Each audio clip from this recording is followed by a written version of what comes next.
मुंबईत फडणवीस जिंकले, ठाकरे हरले. 25 वर्ष ठाकरेंच्या ताब्यात असलेला बालेकिल्ला जिंकण्यात भाजप आणि शिंदेंच्या शिवसेनेच्या महायुतीला यश. भाजप 100 तर शिंदेंच्या शिवसेनेचा 28 जागांवर विजय. ठाकरे बंधूंची 75 जागांपर्यंत मजल.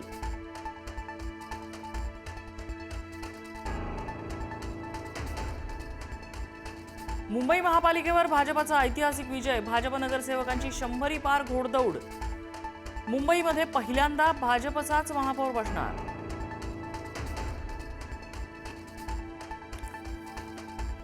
मुंबईत शिंदेंच्या शिवसेनेपेक्षा ठाकरेंच्या शिवसेनेचे जास्त नगरसेवक विजयी. शिंदेंच्या बंडावर मुंबईकरांची नाराजी मतपेटीतून व्यक्त. ठाकरेंना 65 तर शिंदेंच्या शिवसेनेला 28 जागी यश. विकास आणि हिंदुत्व हा भाजपचा आत्मा. मुंबईत महायुतीचाच महापौर बसणार.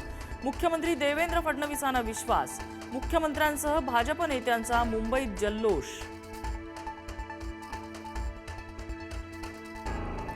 मुंबईत राज ठाकरेंच्या मनसेच्या राजकारणावर प्रश्नचिन्ह. उद्धव ठाकरेंसोबत एकत्र लढताना मुंबईत महापालिकेत 6 नगरसेवक विजयी.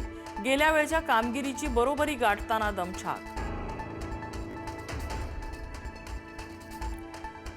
नितेश राणेंनी पुन्हा एकदा ठाकरे कुटुंबाला डिवचलं. उद्धवजी आणि पेंग्विनला जय श्रीराम असं म्हणत नितेश राणेंचा खळखळून हसतानाचा व्हिडिओ व्हायरल.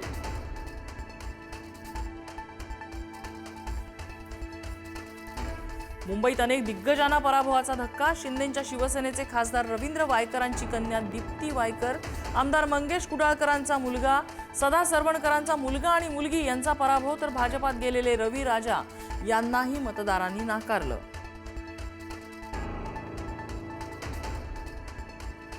महाराष्ट्रात देवेंद्र फडणवीसांच्या नेतृत्वात भाजपाला नेत्रदीपक यश. 25 ठिकाणी भाजप आणि महायुतीचा भगवा फडकला. महापालिका निवडणुकीत भाजपाला पहिल्यांदाच इतकं मोठं यश.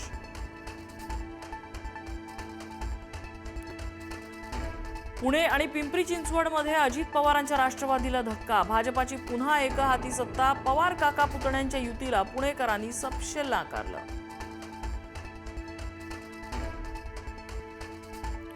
पुण्यातल्या भाजपाच्या विजयानंतर केंद्रीय राज्यमंत्री मुरलीधर मोहोळ यांनी लुटला क्रिकेट खेळाचा आनंद.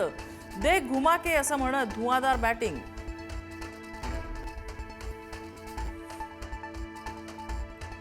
दोन 3 महापालिका वगळता शरद पवारांच्या राष्ट्रवादीला मिळाला भोपळा. पुण्यात आणि पिंपरी चिंचवडमध्येही दुहेरी आकडा गाठता आला नाही.